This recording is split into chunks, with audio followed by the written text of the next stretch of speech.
Quiksilver Pro is not your standard everyday surfing event. Staged on a remote island off the coast of Fiji, surfers travel by plane, bus, and boat just to get there. Tavarua and Namotu Islands are home to one of the most acclaimed left-hand reef breaks in the world, and is where the world's top 44 surfers will do battle in the Quiksilver Pro 2000.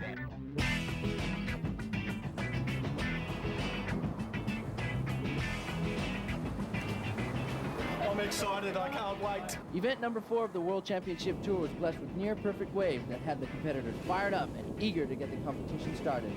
This is probably one of the best venues we've ever had, you know.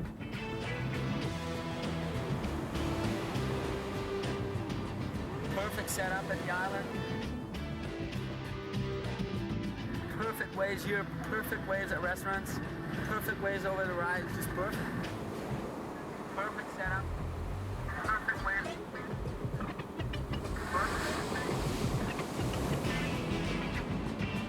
The Quiksilver Pro is a pivotal event in the world title chase, with current points leader Sonny Garcia the man to catch.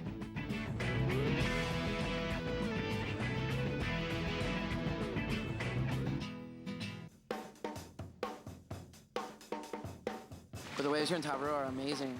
For the first few rounds of competition, it was pretty good.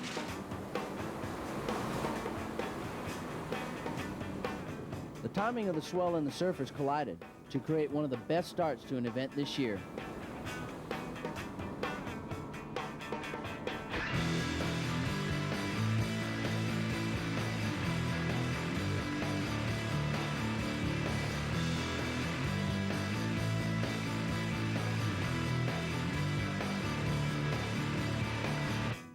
With 10-foot sets pushing across sharp reef, the best surfers in the world went into survival mode.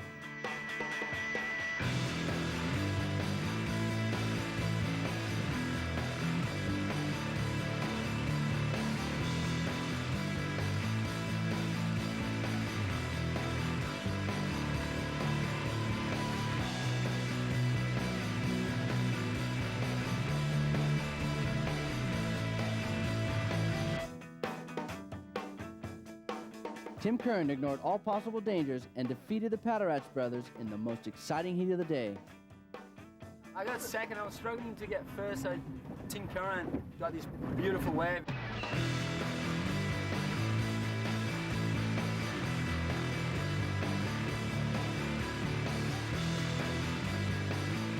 Young American CJ Hobgood attempted to pick off high-scoring set waves, but was shut down, leaving Australian Luke Egan to take the heat out.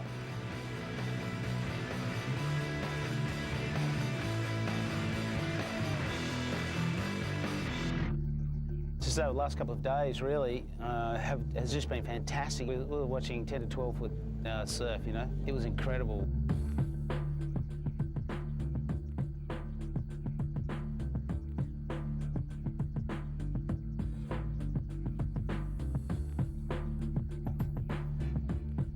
While sailing the planet to discover the perfect wave, Kelly Slater received a wildcard entry into the event, which allows him to compete without being part of the World Tour.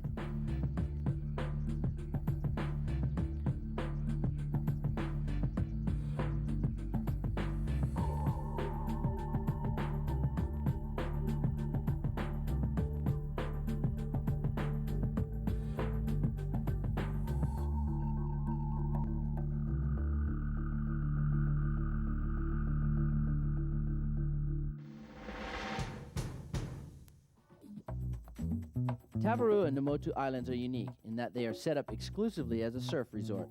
The islands offer a number of world-class breaks that present awesome surf opportunities in different swell and wind directions. As well as great surf, the area offers the visiting surfer world-class fishing, diving, and a laid-back atmosphere.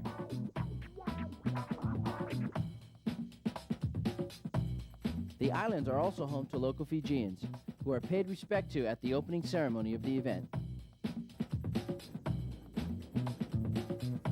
With all this going for it, it was no mistake that half the Pro Tour arrived early. Waves were epic when we first got here. Huge.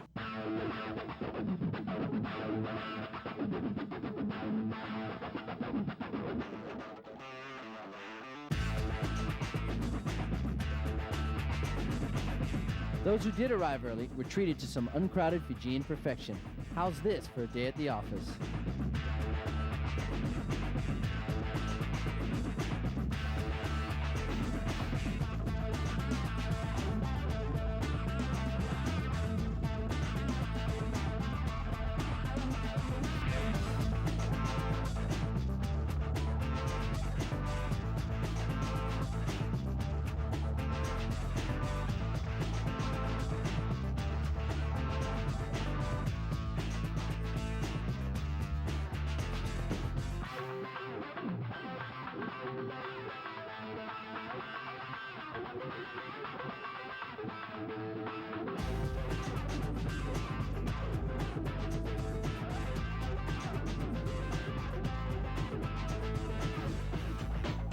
Free surfing allows the surfers to express themselves outside the pressures of competition.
In 1995, contest surfing was looking for change.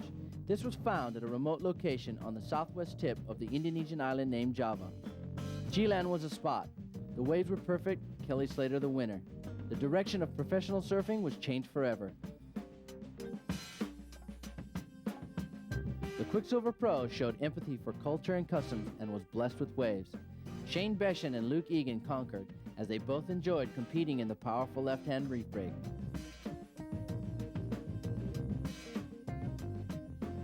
In 1999, Fiji became the location for the Quiksilver Pro and saw Mark Occhilupo win the event and go on to win his first world title. This event, you know, is so special, and it holds a real special place in my heart after winning last year and going on to win the world title. It's just that time of year and on the tour where you need to kind of make a jump. You know, Sonny's made an early jump, so, I mean, obviously everyone wants to do well here so he doesn't, you know, get too far away.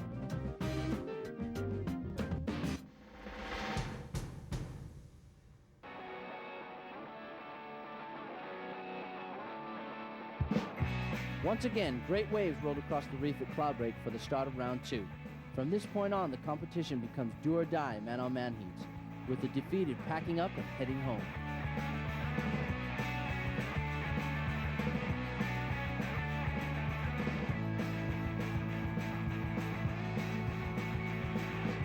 My approach to this event is to really give the young guys as much of a hiding as possible. It really is an honour to be able to, you know, be in my position at 38 to be able to surf against 18-year-olds and 20-year-olds and give them a good run for their money.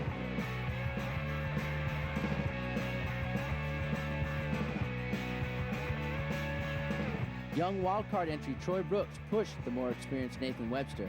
In the last minutes of the heat, Nathan pulled into an inside bowl, breaking his board and bowing out of the competition.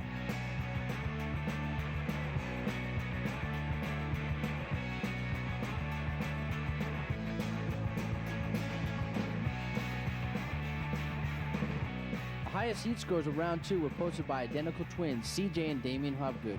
Later, as we interviewed them, they decided to sort out who would take the lead from here on in. He can barely stand up. I've been filling in for both this whole time. I'm gonna take over from now. I think it's a little harder from now on, so I figure, you know, I take over from here.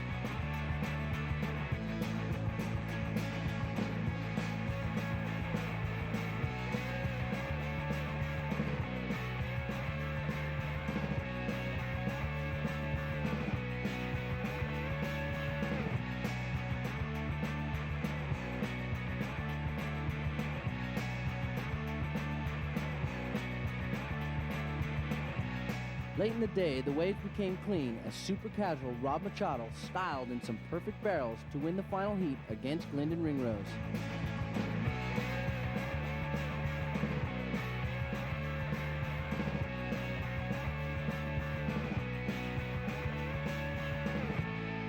The Quiksilver Pro has a 12-day waiting period, with lay days of no swell or uncontestable conditions providing the competitors with time to chill. I woke up this morning and the contest was cancelled, so it was time to play.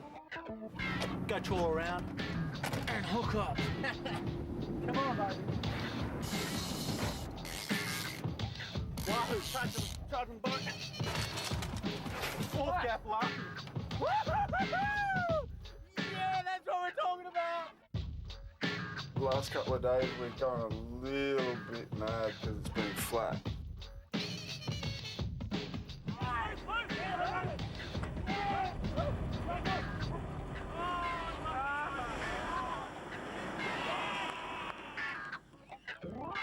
With vital time in the event's 12-day waiting period passing by, the near-flat conditions look set to end, with online swell charts showing clean 8-foot waves approaching. That's what's coming.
Pete, swell's really kicking in. Let's start the contest and get going.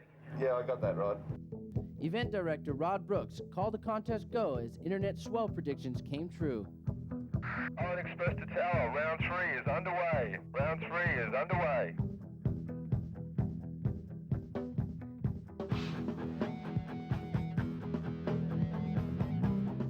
With the rest before the start of round 3, surfers had time to psych themselves up and plan their attack.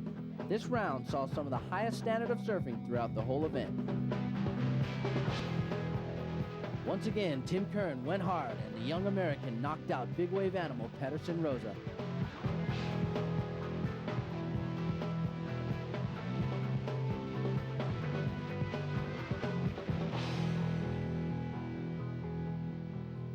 Damien Hobgood was forced out of the event when Guilherme Herdy found his form and took out the heat.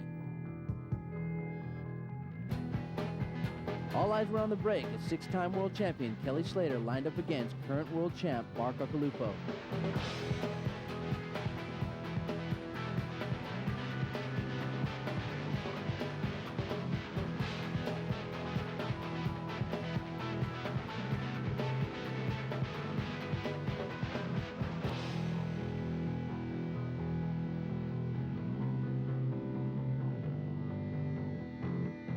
The informed Mark Occhilupo narrowly winning the heat, leaving Kelly Slater to return to his pursuit of finding the perfect wave aboard the Quiksilver Crossing.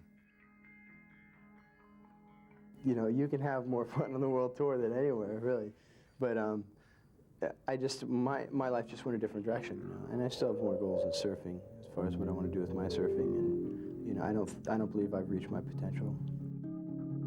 You know, I'm enjoying my life. I'm doing what I want to do, and I'm living the dream, and it's enjoyable. It's not just a contest, you know. The Quiksilver Crossing is an ongoing voyage aboard the Indies Trader to find unspoiled surf and survey reefs in the world's most remote locations.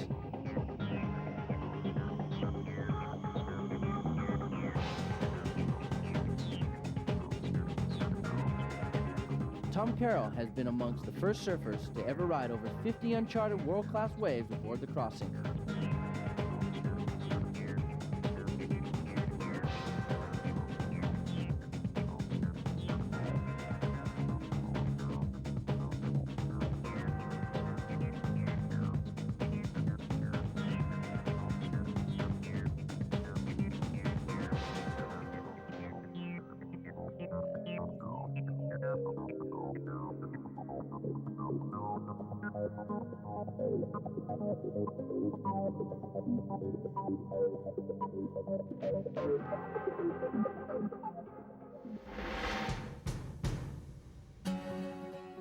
Round 4 sees the mood of the competitors becoming more focused, as the winners will go on to the all-important quarterfinals.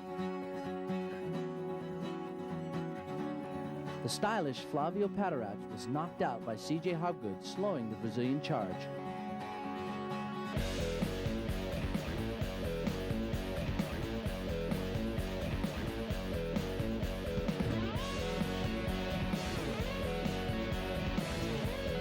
Tim Curran's brave campaign was also over, as Todd Prestidge made his best showing of the year with a ticket through to the quarterfinals. Underdog Troy Brooks came up against another hard-charging Australian in Bo Emerton.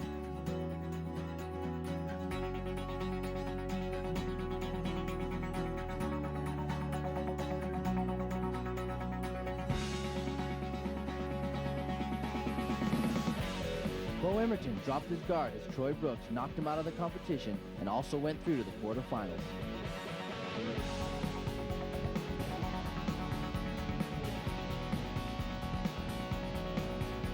Heat 6 saw Herdy and Cory Lopez win over Rob Machado in the closest heat of the event so far.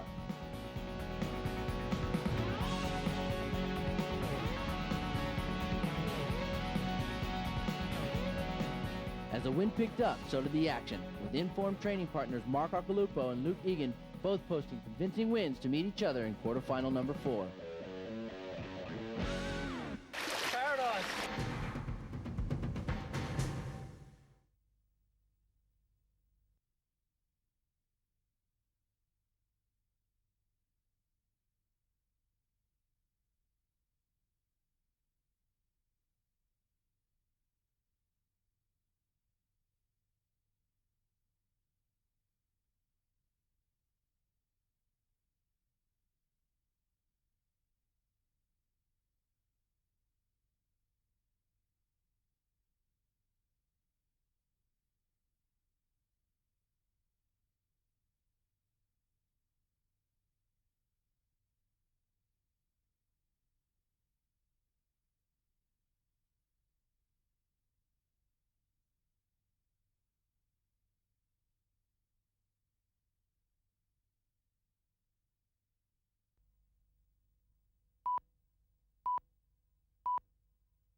After another lay day and time running short, the competitors awoke to a new swell and the call that the quarterfinals were on.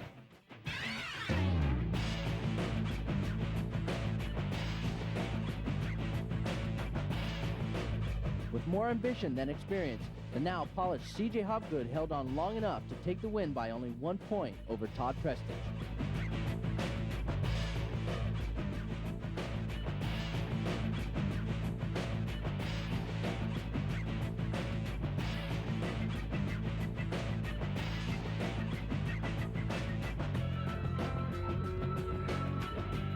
Wildcard Troy Brooks' amazing run finally ended as the USA's Cory Lopez gave the young Australian his ticket to ride on the next flight home.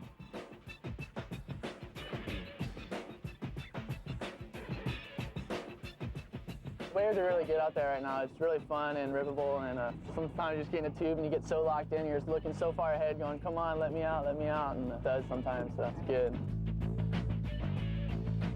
Mark Occhilupo paddles into his toughest heat so far, as good friend Luke Egan now becomes his main rival.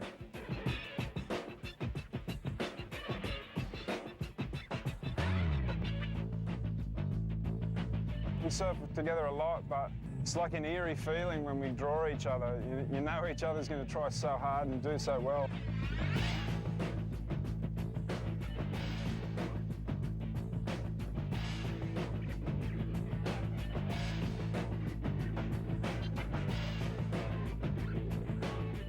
Mark Occhilupo seemed unbeatable as he showed a level of surfing that left Luke Egan with only minutes to go and needing a score higher than 8.25 to have any chance at catching the world champion.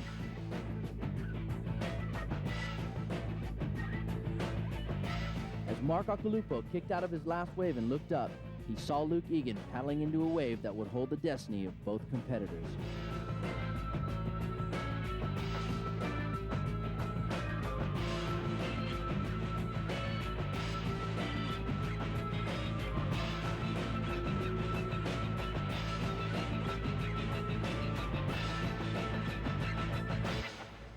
Freaked me out that I come out. I couldn't believe it, and I needed 8.25 or something like that, and I got a 10.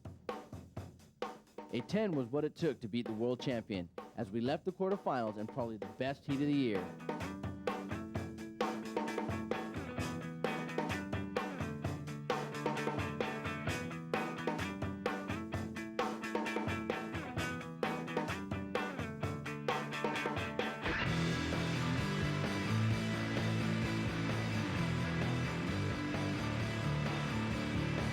Semifinal number 1 also saw epic conditions as Guilherme Herdy's charge continues, seeing him spat out of a deep low tide barrel and straight into the final.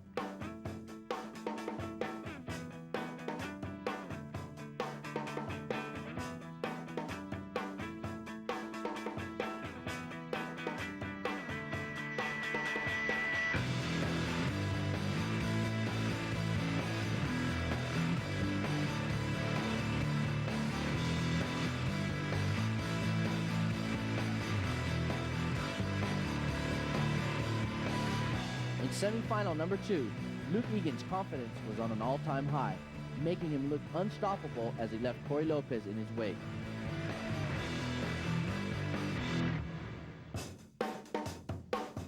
I look for barrels, you know. I think it's the best thing to do in surf, you know. Like, really wanna find the right wave in the heat. He's surfing really well. He's no slouch. With one Quiksilver Pro victory in 1997, Luke Egan knew he had to keep up the pressure in order to make that tally too. Luke attacked early with a solid 8-point ride, and Guilherme knew that in order to win, he too had to find waves of the same scoring potential. He paddled in deep, picked up a large set wave, but unfortunately catching a rail, giving Luke Egan the chance to stay ahead. Guilherme Herdy finally found the right spot. Unfortunately, the wave he selected wasn't as clean as he would have liked.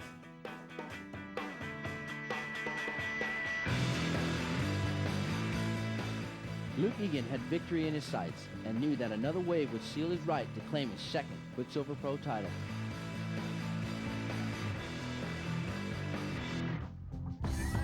Luke Egan had shown outstanding form throughout the contest, beating the world's best, handing the prestigious winner's trophy over to retiring World Tour buddy Matt Hoy, Luke finishing the event on an emotional high. I want to dedicate this win to Hoya, and it's his trophy.